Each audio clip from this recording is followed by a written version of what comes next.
Buenas, hola a todos. En este vídeo vamos a ver un poco los componentes para inicializar con el tema de los microcontroladores, el IoT y bueno, plaquitas que a todos nos gustan, pero vemos un poco difícil la entrada a este mundo porque hay muchas posibilidades, hay mucha variedad y puede ser un poco confuso. Podremos tener, por ejemplo, SP8266, Raspberry Pi Pico, algunos Atini y bueno, los famosos Arduino, etcétera, etcétera. Os voy a comenzar explicando un poco los tipos de placas, siempre en base a los sensores y placas que yo tengo, que no son ni mucho menos todas las del mercado, pero sí que tengo bastante para que os hagáis una idea y explicar un poco los puntos fuertes y débiles de cada una. Así que vamos a comenzar por el tema de microcontroladores y vamos a ir sacando de la cajita algunos. Los tengo un poco catalogados por tipo de microcontroladores y vamos a empezar por los que no son microcontroladores, lo que serían placas como Raspberry Pi, bueno, esta es una cero, no sé ahora mismo si es cero o 02, esta es una 02. Esta placa vendría a imitar un micro PC, es decir, un ordenador normal con su conexión HDMI, su alimentación por USB y aquí le podemos conectar bueno, dispositivos periféricos como ratón, teclado y utilizarlo como si fuese un ordenador. Por supuesto, muy lento y no nos va a permitir hacer la mayoría de las cosas ya que tiene otra arquitectura que es basada en ARM, no es el típico Intel o AMD de 64 bits. ¿Vale? Esto sería otra plaquita igual. Y bueno, estos son módulos. Esto sería la primera versión. La tengo aquí un poco más de prueba, más viejuna. Y esto sería una Orange Pi, que viene a ser exactamente igual. Es una Pi 02. La diferencia de esta con esta, pues que es de otro fabricante. Tiene el chip H616. Es bastante más rápida que la Pi 0 y tiene el doble de RAM, si no me equivoco, estos son en 2 GB de RAM y estos son 512. Esto se puede utilizar, por ejemplo, para tener un pequeño servidor bueno, de archivos, para compartir archivos, para tener un servidor de aplicaciones que puedas compartir a través de internet hacia afuera, o para tenerlo como una cámara de timelapse, para hacer fotografía periódicamente y tiene utilidades, pero que requieran un consumo muy bajo. Le puedes conectar a la interfaz una cámara, incluso con infrarrojo, y dejarla como cámara de vigilancia. Eh, Esta podría tener alguna funcionalidad un poquito más amplia, como por ejemplo pues un servidor ya multimedia, creo que podría moverlo más o menos bien, aunque sea a 1080. Y yo la solía utilizar antes para servidor web. Estas pequeñitas, tengo una, por ejemplo, para grabar el cielo, hacer una foto cada segundo y subirlo a mi plataforma, y también como cámara de vigilancia. Y bueno, tengo las hermanas mayores también por ahí trabajando para cosas de inteligencia artificial y tal, pero bueno, este tema nos vamos a centrar un poco más en microcontroladores. Os explico un poco estas piezas para que os hagáis una idea de la diferencia de los micro PC con los microcontroladores, ¿vale? Estos serían como ordenadores pequeñitos con muy poca potencia. Sin embargo, ahora vamos a los microcontroladores. Los microcontroladores serían esta serie de chips. No tenemos en ninguno, así de entrada al menos, no tenemos una conexión, por ejemplo, HDMI o una conexión USB para conectarle periféricos e interactuar con ellos. Esto es relativo porque con la Raspberry Pi Pico, por ejemplo, sí podríamos hacer ciertas cosas. Podríamos utilizar la Raspberry Pi Pico como si fuese un periférico de nuestro equipo y bueno, algunas cositas. Vale, os voy a explicar en cuanto a los de Presif, que es digamos, una empresa y fabrica los famosos SP32 y SP8266, ¿vale? Aquí tengo varios modelos. Este es un SP32, si no me equivoco. Este está también basado en el 32. Estos son módulos que vienen ya preparados para funcionar de cámaras. Hay bastante código que podéis utilizar directamente para eh, embeberlo dentro de la memoria que trae y ya estaría funcionando sin hacer prácticamente nada, como si fuese una webcam que transmite por stream directamente a vuestro Home Assistant o la plataforma que queréis. E incluso conectaros directamente por HTTP y ver el vídeo. ¿Vale? Viene simplificado. Por supuesto, podéis personalizarlo para vuestras necesidades. Este sería un SP32S3. Este es de los más potentes que hay. No recuerdo ahora mismo la frecuencia, pero creo que era 240, 280 MHz. El SP32S3 es de lo más potente que tiene Expressis, al menos en el momento en el que lo compré. Y bueno, pues tenemos una serie de pines con los que podemos decirle que queremos utilizar un pin para desde enviar pulsos PWM, que son señales, son unos pulsos para hacer funcionar, por ejemplo, servomotores, hasta encender un LED, que es decirle a un pin que envíe toda la corriente que pueda, 3,3 voltios en el caso de los SP, 32 y 8266. Y también podríamos leer señales analógicas. Una señal analógica sería una corriente variable de entre 0 y 3,3 voltios. Después todo esto es un poco más relativo. Por otro lado tenemos otros chips, otros microcontroladores, estos no. Estos serían los STM32.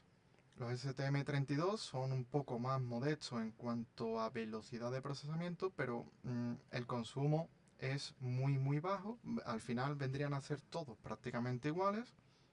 En cuanto a utilidad, todos suelen tener pines PWM, suelen tener pines analógicos, ADC, y pines digitales, que comúnmente llamados, bueno, los típicos GPIO de salida digital, que es, estos suelen funcionar a 5 voltios y los SP y la Raspberry Pi Pico suelen funcionar a 3,3 voltios.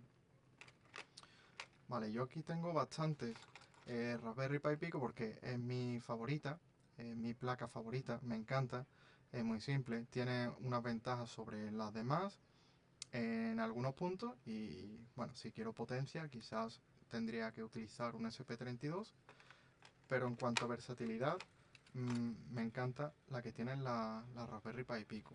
Igual que los STM y el SP32, tenemos una serie de pines y cada pin viene numerado y le podemos decir cómo queremos trabajar con cada uno de los pines. Hay muchos que se pueden utilizar para PWM y para salida digital y aquí tenemos unos poquitos, creo que eran solamente tres, el 26, 27 y 28, que podemos utilizar como analógico.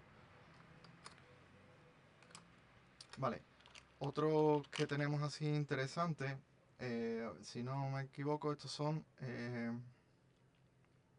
Atini. Vale, sí, estos son Atini.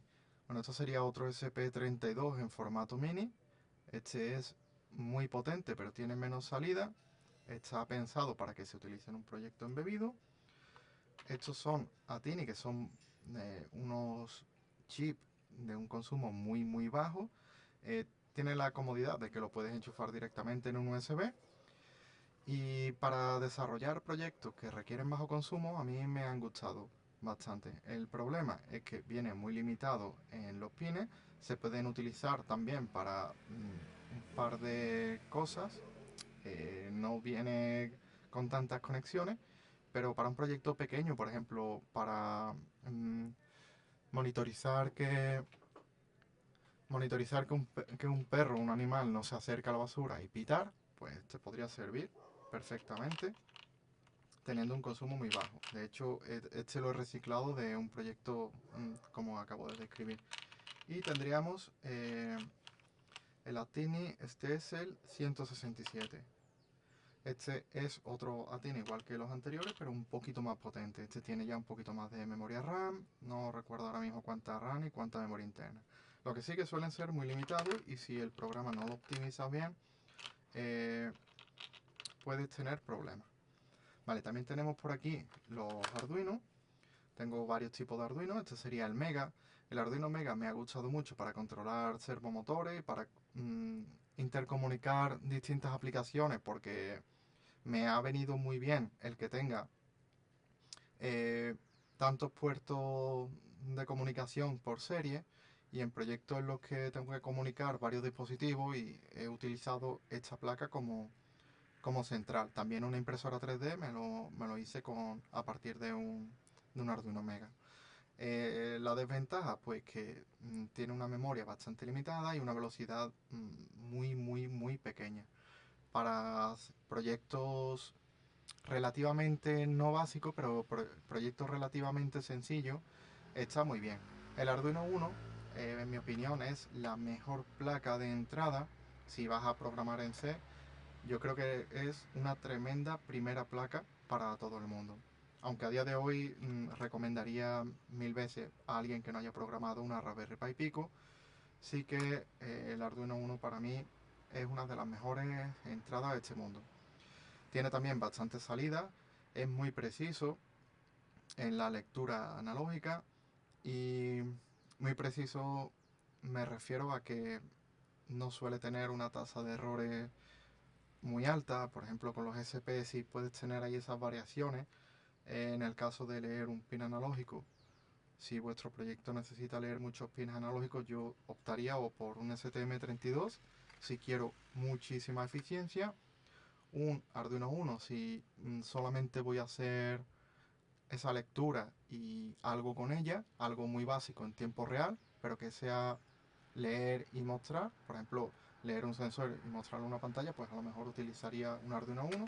Y si quiero un proyecto un poco más grande en el que tenga una serie de pulsadores, quiera leer en la pantalla, quiera leer el sensor, mostrarle una pantalla, subirlo a internet, pues sí que tiraría por eh, una Raspberry Pi Pico.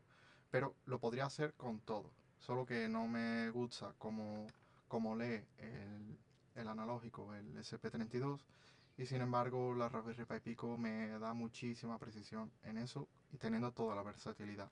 ¿Y por qué optaría por este siendo menos potente?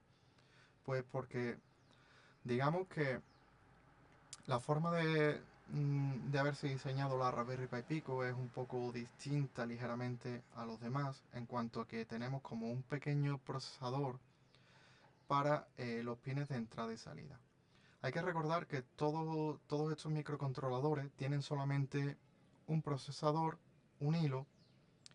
Los SP32 y la Raspberry Pi Pico tienen dos, pero el principal es el que va a ejecutar la mayoría de las tareas. El segundo sería más bien para realizar una serie de cálculos y tal. Normalmente es difícil saber cuándo utilizar un hilo u otro. Y aunque tenga dos hilos, vamos a tener el programa ejecutándose constantemente en bucle, donde vamos a tener una serie de instrucciones, llegamos al final y volvemos otra vez. Y estamos constantemente leyendo esas instrucciones. Entonces, la Raspberry Pi Pico tiene como una especie de eh, mini procesador para trabajar con los pines digitales. Lo voy a explicar de una manera muy simplificada porque es bastante más complejo, pero digamos que ese hilo principal en el que se ejecuta toda la aplicación no se ve interrumpido por ejemplo, cuando pulsemos un botón. Podemos decirle, señala un pin aleatorio, pero podemos decirle, por ejemplo, que este pin, cuando pulsa un botón, cambie el modo de una pantalla o encienda un LED, daría igual. En cualquiera de los otros tendríamos que esperar muchos ciclos de procesador, unos 50 ciclos de procesador solamente para encender un LED. Y tendría que terminar de ejecutarse toda la aplicación y llegar a esa línea para detectar que estamos pulsando el botón y entonces encender el LED. El Raspberry Pi Pico, como tiene esos pseudo procesadores dedicados a los GPU, le podemos asignar una función por código a ese pin y cuando detecta el evento se realiza en paralelo el encendido de ese LED o la tarea que queramos hacer. Entonces eso también nos da bastante versatilidad. Bueno, siguiendo con los Arduino, tenemos aquí más versiones que son muy, muy, muy, muy interesantes para el tamaño que tiene. Estos son los Arduino Pro, el Arduino Pro y el Arduino Pro Mini. Estos Arduino vienen un poquito más más potente que el uno, si no recuerdo mal, porque ya la verdad que no me acuerdo de todas las especificaciones de estos Arduino. Esto lo programaba fijaos en la conexión de USB, esto hace ya muchos años que no se utiliza. Esto lo programaba al principio de entrar a este mundo. Y sí, están bastante limitados en cuanto a velocidad, en cuanto a memoria y sin embargo para trabajar en tiempo real siguen siendo muy precisos.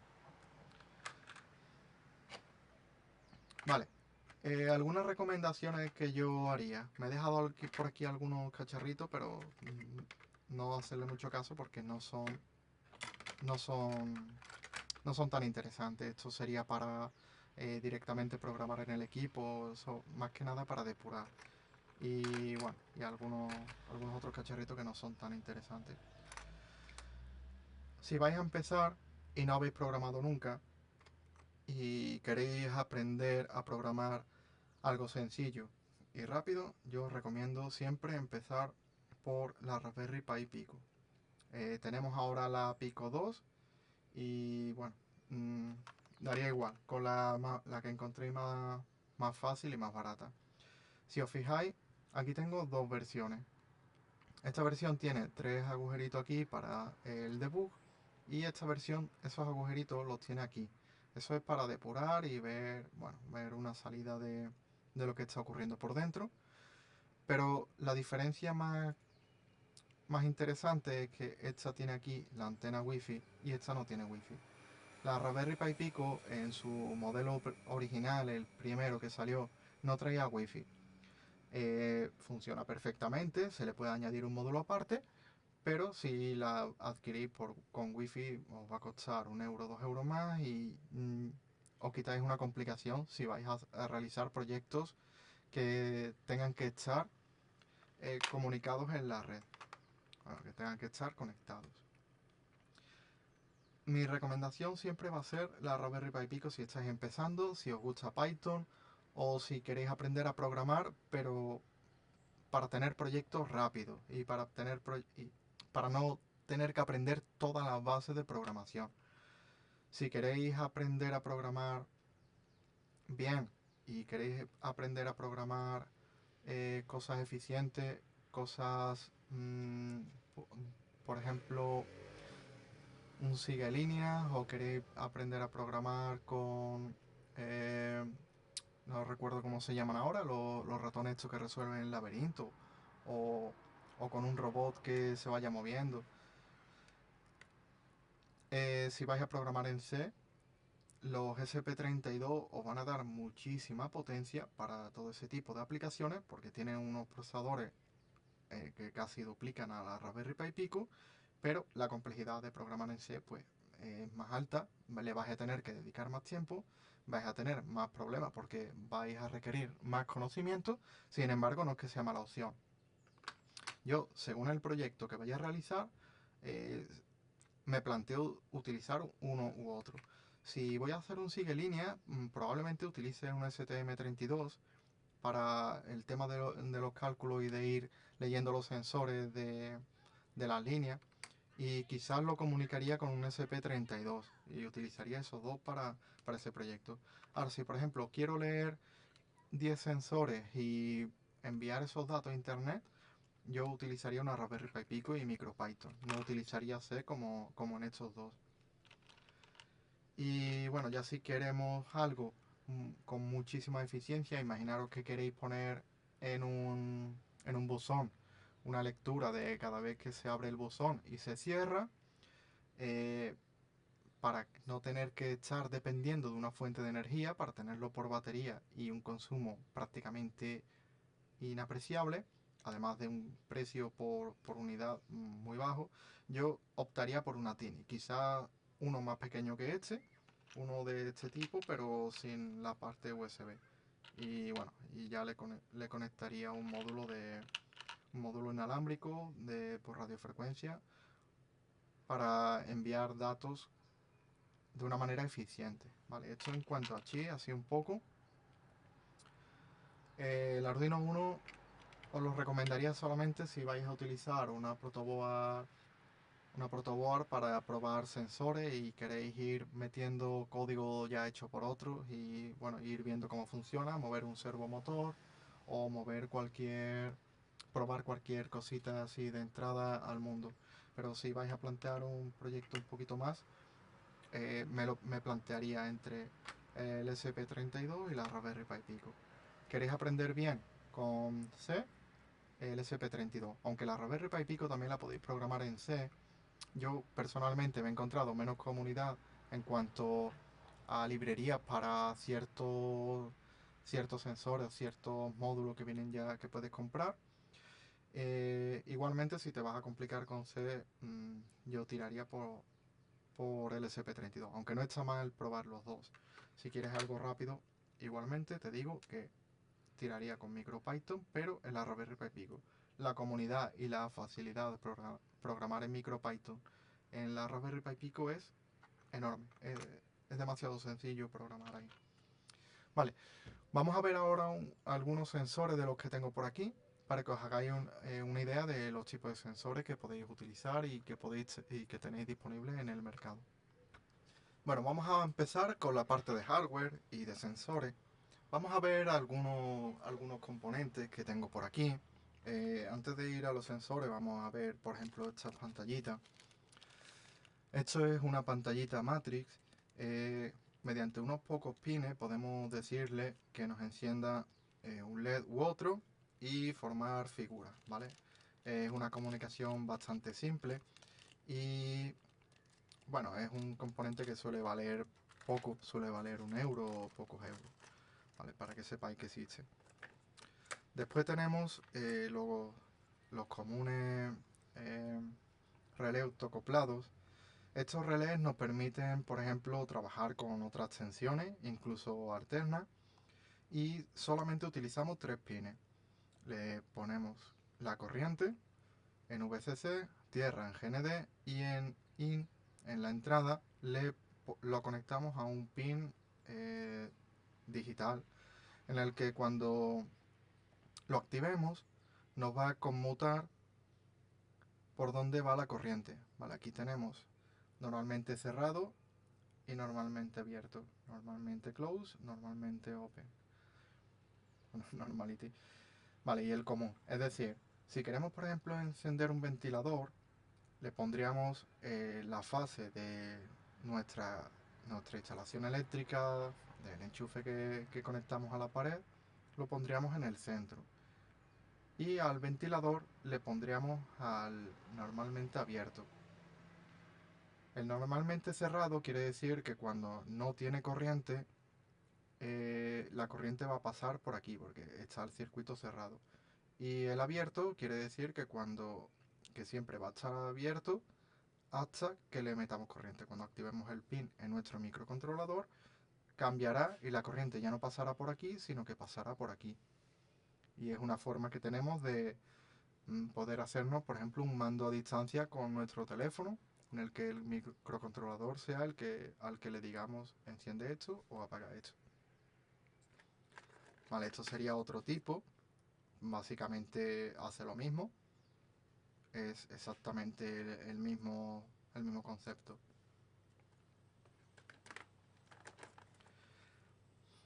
Vale, aquí tenemos un pequeño stepper. Un stepper es un motor en el que un giro completo son una serie de pasos. Este no recuerdo si eran 8 pasos, es decir, que tiene como 8 posiciones. Está bastante duro porque tiene dentro un juego de piñones. Y funciona, se programa un poco más raro que el anterior, ya que aquí tendríamos que añadirle la corriente de 5 o 12 voltios. Bueno, esto lo podemos cambiar el jumper según le vayamos a poner 5 o 12 voltios. Y tenemos 4 pines de entrada. Estos 4 pines también irían a los GPIO, a los pines digitales de cualquier microcontrolador. Y tendríamos que ir conmutando la corriente que le pasamos a cada uno. Esto es un poco complejo y tendréis que mirar el uso exacto de este stepper porque tiene varios juegos. Esto consta de, digamos, 4 bobinas. Cada uno de estos pines activaría una de esas bobinas, y para que vaya girando tendremos que ir activando una bobina u otra, y así vamos simulando, vamos creando la rotación del motor. Pero es más complejo que eso porque podemos encender dos bobinas a la vez y podemos cambiar la forma de encenderlo. Por ejemplo, podemos encender solamente una de las cuatro, podríamos encender estas dos, luego estas dos, luego estas dos, y creo que también funcionaría. Y otro modo sería encender estas dos, esta no lo apagamos, encendemos estos dos, este no lo apagamos, ¿vale? Podríamos hacerlo de esa forma. Según la forma en la que encendamos cada una de las bobinas, todo con el microcontrolador por código, pues va a ir a una velocidad u otra. Vale, más cositas. Esto sería un joystick, ¿vale? Este joystick, pues, una vez que lo conectemos, podemos ir recibiendo la información de hacia dónde está girando y iremos comprobando hacia dónde está. Esto se trataría como una especie de resistencia. Y el botón de central sería el, si no me equivoco, es el SW. Y ese botón nos daría toda la corriente en un pin digital. En un pin de cualquier microcontrolador, pues nos lo pondría a 3,3 voltios o 5 voltios mientras esté pulsado. Y ahí recibimos la interrupción y sabemos que lo tiene pulsado. También tenemos plaquitas un poco más complejas, como esta, que, bueno, aunque tenga muchísimas conexiones, realmente todas no hace falta conectarlas, son como opcionales. Y creo que estaba pensada para Arduino. Puede que esté pensada para Arduino. Tenemos aquí igualmente el joystick con la pulsación central, tenemos botones adicionales y un conmutador por si estamos trabajando a 5 voltios o 3 voltios. Esto, pues, si queremos preparar un minijuego o, por ejemplo, queremos preparar con varios servos o con varios steppers el movimiento de un brazo mecánico, pues quizás podríamos utilizar una interfaz así que nos dan ya todos los elementos necesarios para partir. Un servomotor sería esto que tenemos aquí. Un servomotor es muy parecido al stepper, es bastante parecido, pero con algunas diferencias. Se programa con menos pines y se le puede decir la posición hacia donde queremos que esté. El ángulo hacia el que se puede mover varía, aunque se puede abrir y quitar el tope, es decir, esto tendría un tope en el que solamente dejaría moverse 90 grados o 180 o lo que venga por el servomotor. Cada uno de ellos, pues, es diferente. Y también se movería por PWM. Y bueno, hay muchos tipos, los hay más grandes, más pequeños. Este es de los más pequeños y para probar, pues, de este tipo, cual sea os puede servir.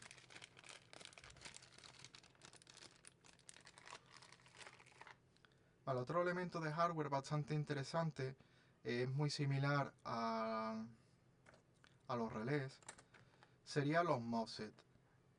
Realmente, de hecho, cuando ya sabes de electrónica, no utilizas una placa de este tipo porque tiene sus desventajas, pero cuando estás aprendiendo es un elemento muy útil. Con este elemento lo que estamos consiguiendo es tener aislada una red de otra, red eléctrica, un circuito eléctrico de otro. Por ejemplo, aquí vamos a tener eh, tierra, vamos a tener en el central, en VCC, el positivo de nuestro microcontrolador, que puede ser a 3,3 voltios o 5 voltios, y la señal. Mientras que tengamos en la señal corriente, es decir, el pin que conectemos a nuestro microcontrolador esté en alto, tenga corriente, vamos a dejar que este circuito aislado pase la corriente de una entrada a una salida. En la entrada podríamos poner, por ejemplo, algo a 12 voltios, un circuito que trabaja a 12 voltios, y cuando activemos este pin vamos a tener corriente en él. ¿Para qué nos sirve esto? Por ejemplo, si queremos controlar un motor o queremos controlar algo que trabaje a 12 voltios, lo podemos hacer desde un microcontrolador que suelen trabajar a 3,3 voltios o 5 voltios. ¿Vale? Y queda aislado ese circuito, no quema nuestro microcontrolador. Es básicamente como el relé. La diferencia es que el relé dentro tiene una bobina que se excita cuando le añadimos corriente al pin de entrada y nos conmuta esa salida. Esto es bueno en una parte. A ver cómo lo explico. Aquí podemos trabajar sin problema con corriente alterna y además vamos a poder tener siempre una intensidad mayor. Eso quiere decir que vamos a poder conectar aparatos que tengan mucha más corriente. Sin embargo, en los MOSFET normalmente si conectamos cosas con una corriente muy grande, pues vamos a tener problemas, porque se va a calentar más, va a ser un poco más inestable en ciertas situaciones. De todas formas, los dos existen y conviven porque según lo que vayamos a realizar puede ser más interesante uno que otro. Si por ejemplo vais a conectar un motor de medio amperio, eh, probablemente esto sea la mejor opción, creo, en la mayoría de los casos. Ahora, si vais a conectar quizás un ventilador a 220 voltios, yo utilizaría uno de estos. Yo esto lo suelo utilizar, por ejemplo, en circuitos de alimentación de iluminación para plantas. Eh, el consumo no suele llegar al amperio. Esto creo que llegaba a, no sé si pone aquí 5 amperios, 4 amperios, no sé cuánto venía por especificaciones. Lo que sí os digo que si os especifican que es para 4 amperios, no uséis más de 2 y vais a ver que se calienta bastante. Incluso podéis añadirle, esto lo levantaría y lo pondríais derechito. No lo voy a hacer porque así lo guardo mejor. Y le podríais poner en ese tornillo un disipador para mejorar la eficiencia de disipación, ya que los MOSFET pues hace por dentro entre comillas, una reacción en la que deja pasar la corriente de un lado a otro, pero genera mucho calor. Y el problema de esto es ese calor. Vale, aquí ya tendría plaquita de prototipado y bueno, en este maletín tengo las cosas un poco más para prototipos y tal. Estos serían pines de conexión. Podríamos poner aquí los pines y dejar que la plaquita encaje. Esto no tiene mucho sentido tampoco, es algo más común. Bien, vamos a al segundo maletín. En este maletín hay ya más variedad, más cositas que pueden ser interesantes. Vale, os voy a explicar algunas. Vale, estos son distintos micrófonos y entradas de sonido. Y con esas entradas de sonido, pues podemos, por ejemplo, capturar o emitir por radiofrecuencia. Estos módulos están preparados para transmitir por FM y podríamos hacer nuestro propio radio FM. Hay que tener cuidado con los temas legales porque no es muy legal emitir en ciertas frecuencias, pero bueno, que sepáis por lo menos que existe. Vale, estos son sensores PIR, son sensores de proximidad. Este sensor es como una especie de láser y cuando alguien pase por enfrente pues refracta la luz y nos va a dar una salida. Tenemos 3 pines y podemos calibrar con un destornillador la sensibilidad y según esa sensibilidad cuando pase alguien pues nos va a disparar y nos va a mandar corriente por ese pin. Esa corriente pues la recibiríamos, comprobaríamos si hay corriente en el microcontrolador y así podríamos decidir si enviarnos una señal por internet o un mensaje a Telegram o lo que sea. Esto sería un módulo de Wi-Fi que se lo podéis conectar a placas que no traigan Wi-Fi por defecto. Y bueno, estos son unos... eh, ¿cómo se llama? No recuerdo cómo se llama. Esto es para añadir pines analógicos a una placa. Por ejemplo, la Raspberry Pi por defecto tiene 3 pines analógicos y si queremos tener más, pues tendríamos que añadir una placa de este tipo para poder utilizar mediante otro protocolo que se llama I2C. Normalmente el I2C suele detectarse fácil porque vamos a tener un pin que se llama SDA y vamos a tener otro pin que se llama SSL. Con 4 pines podemos hacer funcionar muchísimos elementos mandándole muchísimas instrucciones. Digamos que esto es una forma de comunicación, ¿vale? Esto sería un dispositivo Bluetooth y podemos conectarlo como maestro o esclavo. Eh, Funcionan en serie por el protocolo de serie con UART y le podemos decir que nuestro dispositivo es un maestro o es un esclavo. En cuanto a Bluetooth, podemos aceptar conexiones de otro dispositivo o nos podemos conectar a otro dispositivo. Es muy versátil, yo lo tenía en una pantallita para desde el equipo enviar las pulsaciones de teclado y bueno, eh, es algo que tenéis ahí también para usar. Esto pues es un teclado numérico, no tiene mucho más misterio. Tendríamos, tendríamos una entrada de datos y a través de esos datos podemos sacar lo que estamos pulsando. Vale, esto sería prácticamente lo mismo, pero con otro formato, ¿vale? Con menos números. Esto es eh, este aro de luces tiene la peculiaridad que podemos programar cada una de las luces tanto en intensidad como en color de forma independiente. Podríamos poner esta luz roja, azul, amarilla, verde y podemos formar figuras. Yo lo he utilizado en proyectos en los que, bueno, pues quería ir contando el minutero y iba encendiendo cada luz cada 5 segundos y cuando llegaba al principio pues reiniciaba el ciclo, ¿vale? Cuando iba por la mitad quizás lo ponía en amarillo, al principio verde, después amarillo y después rojo. Y daba un efecto así que quedaba chulo al proyecto. Vale, este DHT11 es un sensor de temperatura y humedad. Mm, no tiene más complejidad. Es para leer la humedad y la temperatura de ambiente. Con solamente 3 cables podemos medir qué temperatura y qué humedad tenemos en el ambiente. Esto es un sensor táctil. Igualmente también lleva solamente 3 cables. Pues la mayoría de estos elementos van a llevar 3 o 4 cables según el protocolo que utilice. Este sensor capacitivo nos envía por alta, nos pone en alto el pin de señal. Le pasaríamos positivo o negativo y el amarillo lo tengo conectado a la señal. La señal, pues en la Raspberry o en el Arduino o en el microcontrolador que sea, detectaríamos que ese pin tiene 3 voltios o no tiene nada, ¿vale? El pin tiene corriente o no tiene nada. Y este teclado pues sería prácticamente igual que el anterior.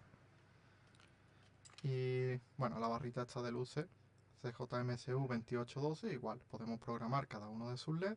Sí tengo que decir que estas luces suelen ir a 5 voltios y si utilizáis algo como SP32 o la Raspberry Pi Pico, esto en concreto puede daros problemas y tendríais que utilizar algún conversor lógico bidireccional y ya con el nombrecito que tiene pues os va a sonar bastante a chino. Vale, por aquí lo que tengo, bueno, aquí tendría un módulo GPS que nos va dando la ubicación en coordenadas de la ubicación GPS. No tiene más misterio. Esto es una placa para poder añadir muchos servomotores. Vale, es un controlador PWM de 12 bits.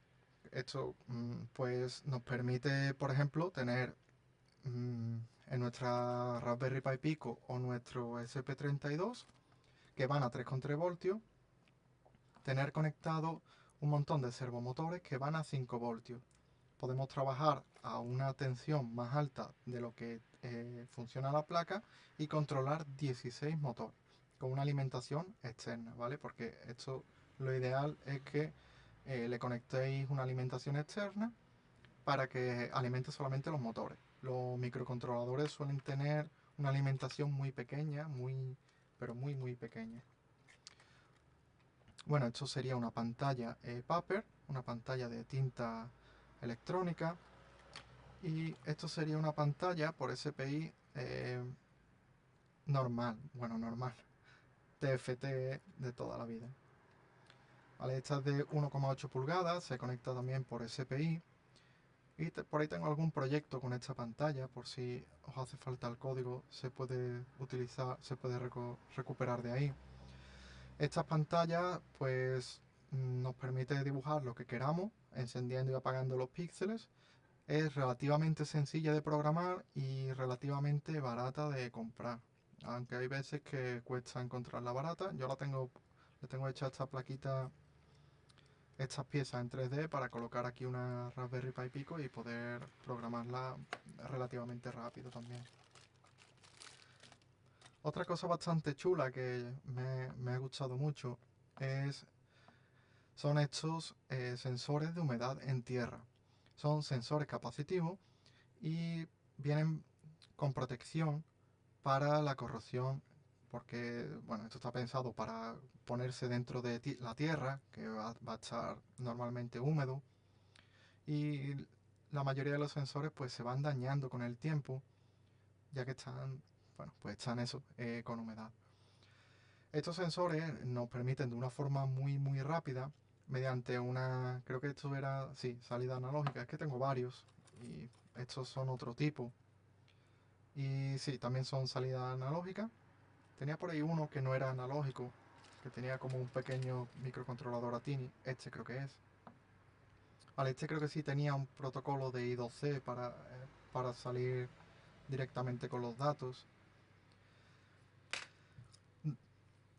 Entonces, en cuanto a esto analógico, nosotros recibiríamos aquí el positivo y el negativo, y una señal, nos devolvería una señal que indica la cantidad de humedad que hay en la Tierra. Sí, imaginaros, por ejemplo, si la señal cuando la leemos tiene 3,3 voltios, pues la humedad de la Tierra sería 100%, y si a lo mejor tiene 2,4 voltios, pues sería 0%. Es un rango similar. Vale, al final todos estos sensores hay que mirar la documentación uno por uno, porque este mundo es muy ambiguo. Puedes encontrarte dos sensores para Tierra y los dos se programan y tienen un rango distinto. Vale, lo que estoy aquí explicando es un poco orientativo. Vale, estos no son directamente sensores ni placas para los microcontroladores, pero sí que nos pueden ayudar porque nos permiten comunicarnos por serie con ellos. Si estamos programando un microcontrolador que reciba datos por serie o los envíe por serie, podemos conectar esto al ordenador y monitorizarlo en nuestro terminal. Solo tendríamos que conectar dos cables y bueno, quizás el negativo también, o el negativo y el positivo, según el tipo de controlador que estemos utilizando. Aquí tenemos un encoder. Un encoder es básicamente un potenciómetro en el que cuando giramos tenemos una resistencia, ¿vale? Entonces imaginaros que así sería resistencia 0 y así sería resistencia 100, ¿vale? Vamos a redondear. También tenemos la opción de pulsar, y cuando pulsamos pues nos envía por el pin SW una señal. Es muy útil sobre todo para proyectos en los que tengáis una pantalla, por ejemplo, y si queréis que la pantalla tenga un menú, pues podéis ponerle que al girar el encoder vaya subiendo o bajando el menú, y al pulsar pues seleccione esa opción. Normalmente los encoders suelen ser algo que debéis probar al principio. Vale, estos son módulos de radiofrecuencia. Estos módulos transmiten en una frecuencia que están abiertas al mundo, que se pueden utilizar. Todas las frecuencias no se pueden utilizar libremente, ya que bueno, hay restricciones y leyes respecto a eso. Si no me equivoco, son de 868 y 467 MHz. Tengo de los dos tipos, y yo por ejemplo he utilizado algunos para capturar datos de estaciones meteorológicas, en concreto de una Breezer, y esos datos pues los proceso en un SP32 y los subo a mi propia API. También la podéis utilizar para comunicación a larga distancia. Por ejemplo, si tenéis un coche a 100 metros y queréis enviaros una foto, lo podéis hacer. No es una velocidad muy rápida, pero para enviar una foto en baja resolución, si por ejemplo alguien os da un porrazo, pues que haga una foto de la matrícula, por decir algo, pues podéis utilizar uno de estos. Y aunque el coche esté bastante lejos, os van a llegar los datos, aunque no tengáis conexión a vuestro wifi, porque el wifi, bueno, es bastante más corto el rango que tiene. Vale, este módulo nos permite detectar el color de las cosas. ¿Vale? Es como una especie de infrarrojo en el que el sensor interno detecta el color de algo sobre lo que estamos observando. Este sensor, el CJMU 3935, es un sensor de rayos. Detecta las variaciones de los campos electromagnéticos y cuando los osciladores internos con esos campos electromagnéticos se excitan, pues mediante un algoritmo que creo que es propietario, detecta si ha sido un falso positivo o realmente ha sido un rayo. Esto es un detector de distancia, ¿vale? Esto envía unas ondas por uno de los dos. Por este envía las ondas y por este las recibe. Lo que podemos hacer con esto es, bien, detectar presencia o detectar distancia. Esto se suele utilizar en los proyectos de robot para saber cuándo te estás acercando a una pared y girar, por ejemplo. Lo podrías utilizar perfectamente para detectar si estás llegando con una taza a una cafetera, pues que se encienda cuando estés debajo y te eche el café. Hay que tener cuidado al programar algo así, pero podría servir. Vale, aquí tenemos sensores de gases. Vale, estos sensores no sé si viene escrito, pero no recuerdo muy bien todo porque son demasiados y para demasiadas cosas. Cada uno de estos sensores realmente es distinto. Aquí tenemos una enumeración, MQ135, este sería el mismo, este es MQ7 y este es MQ2. No recuerdo ahora mismo para qué es cada uno, pero unos son básicamente para detectar tipos de gases. La resistencia que tiene interna varía de uno a otro y van a darnos una señal cuando detecten ese tipo de gases.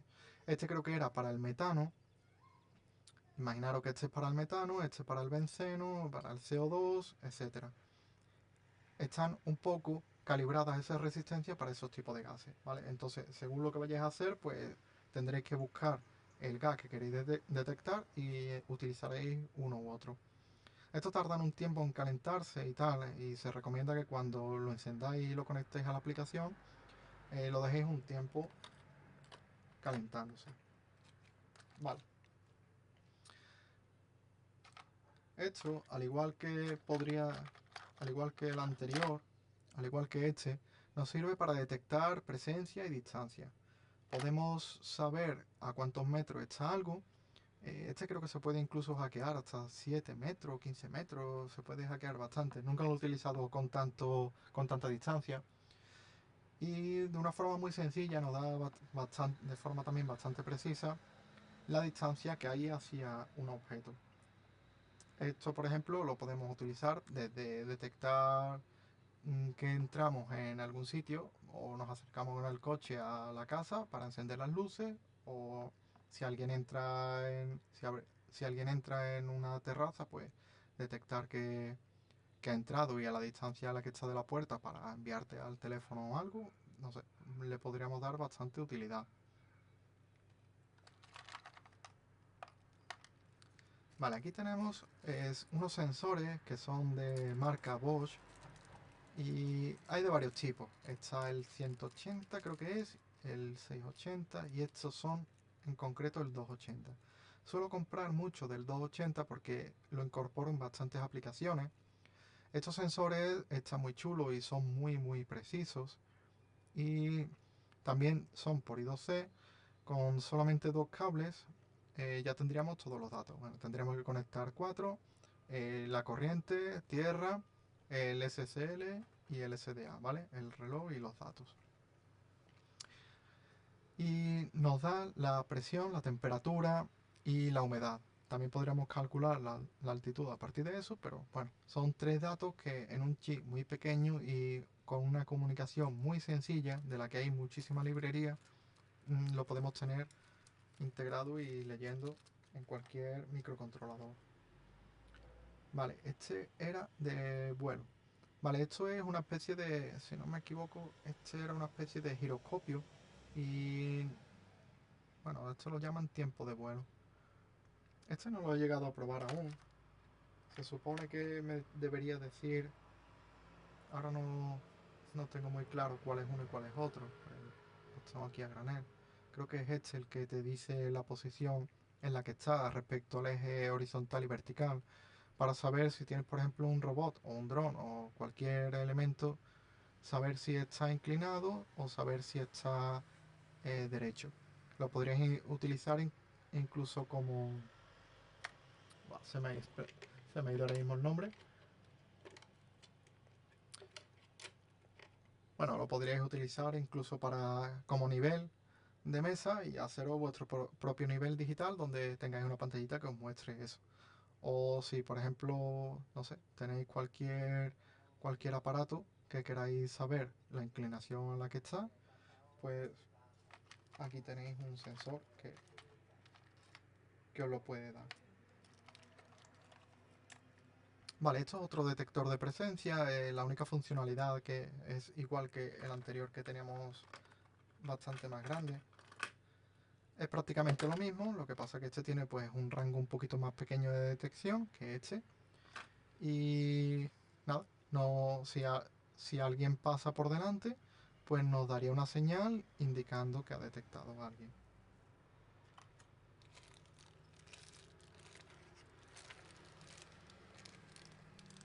Vale, aquí tenemos una cosa que... un pequeño chip que es bastante interesante. Este chip se conecta también por I2C y nos permite tener muchas entradas analógicas.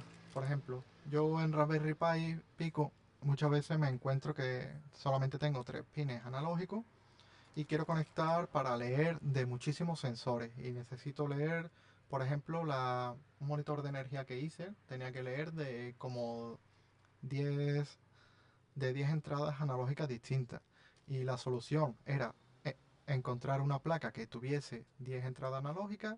No la encontré con las características que yo quería, porque si tenía todas esas entradas no tenía el wifi o no era muy precisa. Y estos chips nos permite ampliar, expandir esa cantidad de pines en una placa, ¿vale?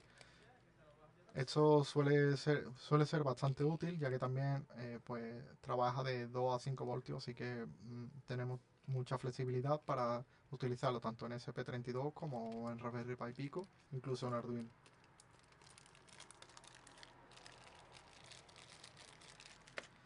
Vale, estos son unos sensores de intensidad. Vale, tampoco recuerdo ahora mismo, creo que llegaba a medio amperio o bastante más, no me acuerdo. Estos sensores nos permiten monitorizar el consumo energético de algo que tengamos conectado.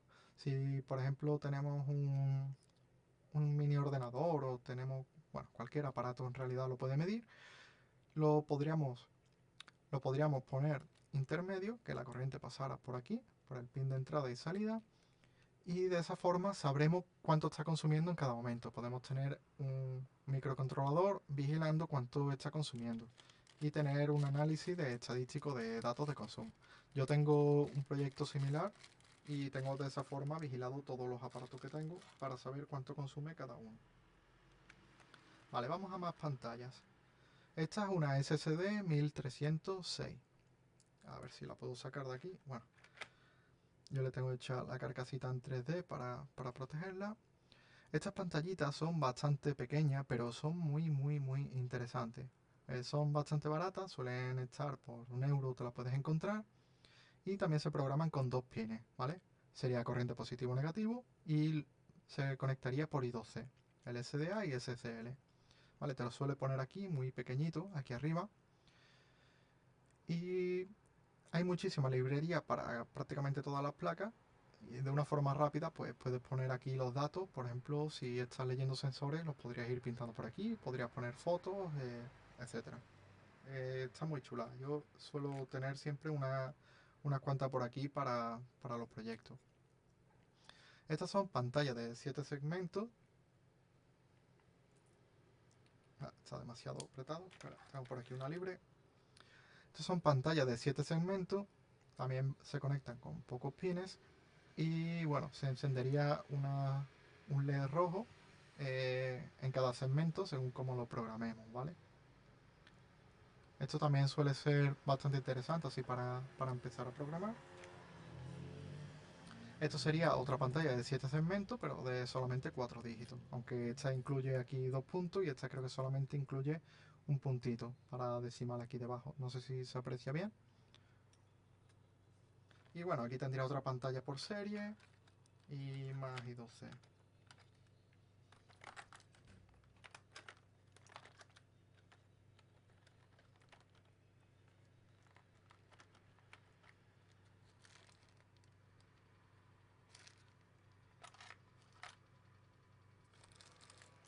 Vale, aquí tenemos más paneles matrix. Esto sería un reloj en tiempo real con una pila independiente.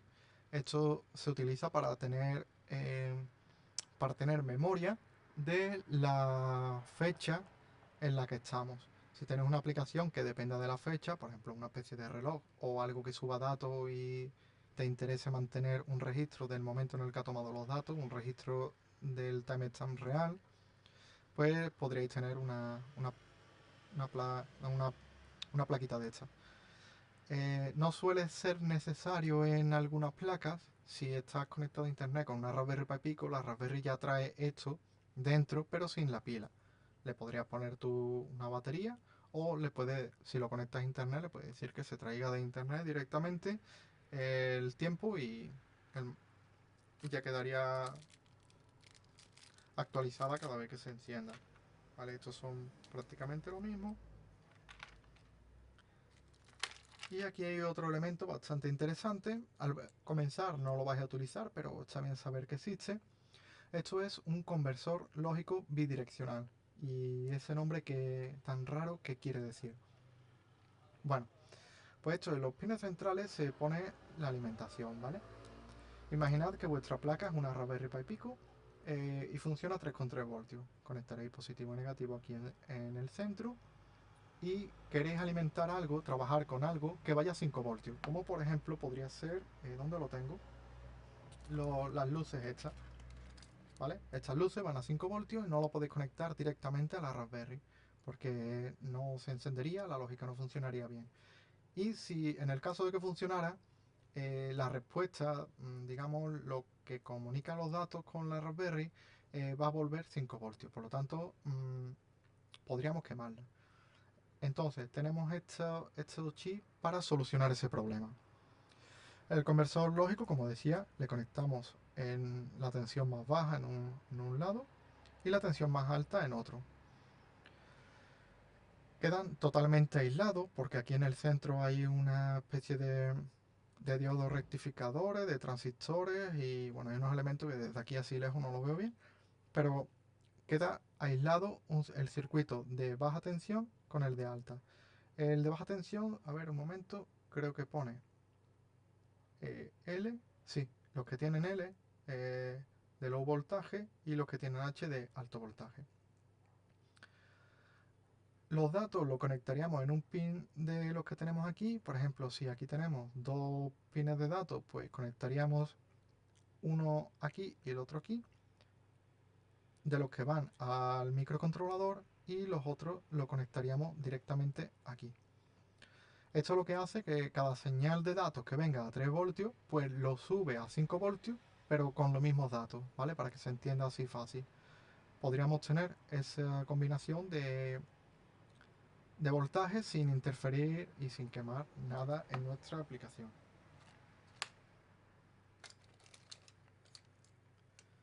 Vale, más cositas que tenemos por aquí.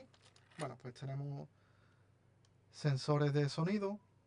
Este lo tengo partido porque lo he reciclado de un proyecto que ya no necesitaba. Aquí vamos a conectar el positivo negativo y vamos a tener una salida. Hay varios tipos de plaquitas como esta. Una nos va a dar la salida en alto.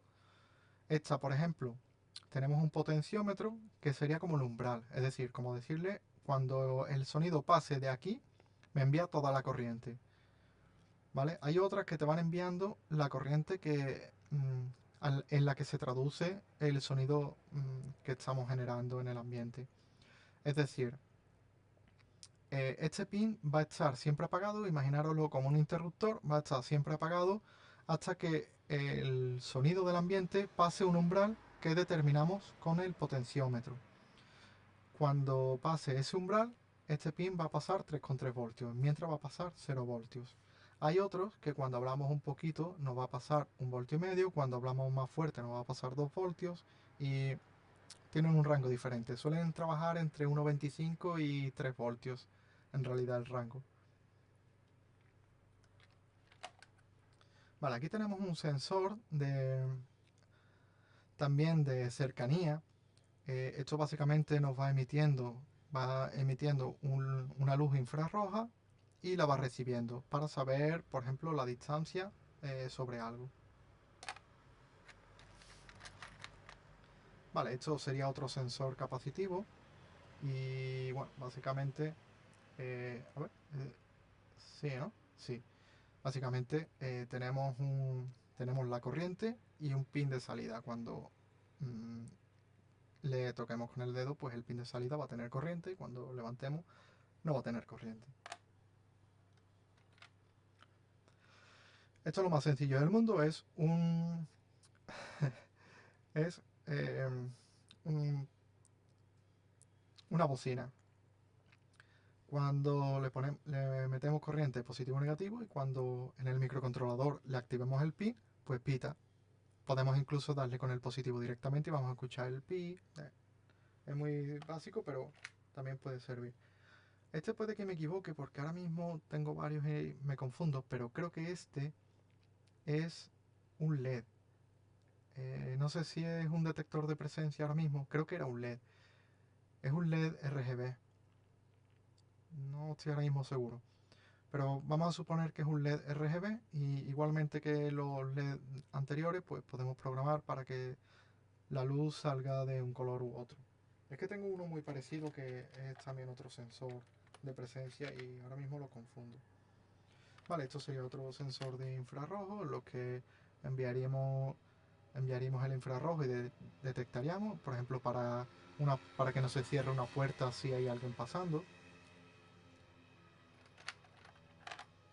Esto sería un sensor de vibraciones, cuando lo podríamos poner en una puerta y cuando la puerta se mueva, pues sabríamos que ha vibrado.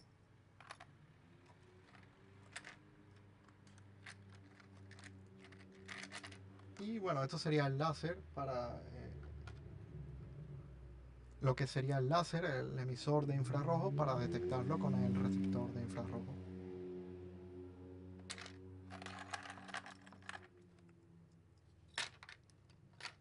Y bueno, la idea era explicar un poquito la cantidad de cosas así diferentes que tenemos y yo creo que con esto nos bastaría, ¿no? Porque, bueno, tenemos muchos más componentes, tengo por ahí algunas cajas más, pero son componentes muy básicos que creo que no hace falta explicar. Por ejemplo, un botón, transistores y resistencias y tal. Para la resistencia y transistores haré en el futuro un vídeo dedicado porque se podría hacer eterno este vídeo si lo incluyera todo. Y nada, la presentación de las cositas que tengo pues sería esta. Eh, Tengo bastantes más, pero bueno, no tiene mucho más sentido ver cosas que vais a utilizar poco. Estas son lo que yo creo que vais a utilizar más. Y nada, espero que os haya servido para algo y nos vemos en el próximo vídeo.